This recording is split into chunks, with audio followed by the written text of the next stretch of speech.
So mashallah, I just had an amazing flight.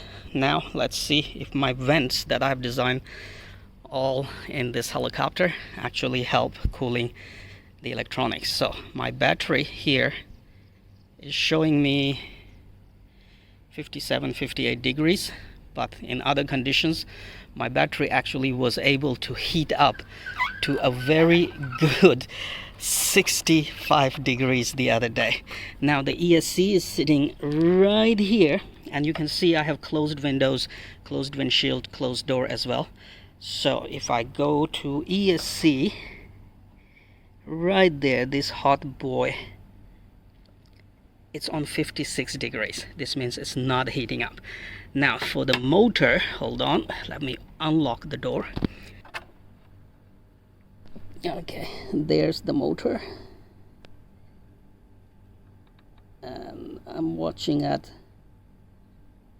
40 something degrees. You're watching it right there.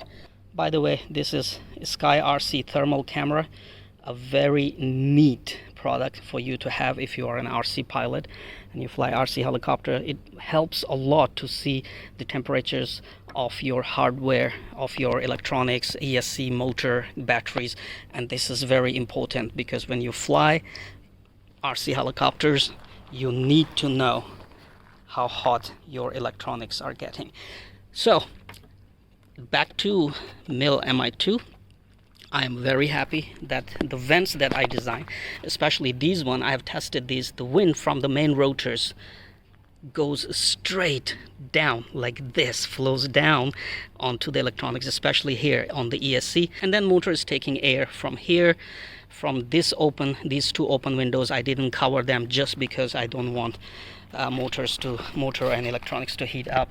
You can fly it with door open, this sliding door, you can keep it open, and I also keep the nose side, these two windows open, so airflow will be very, very good when flying forward. And of course front you have the authentic grille and everything. Crash, rebuild, bounce back, that's what I do.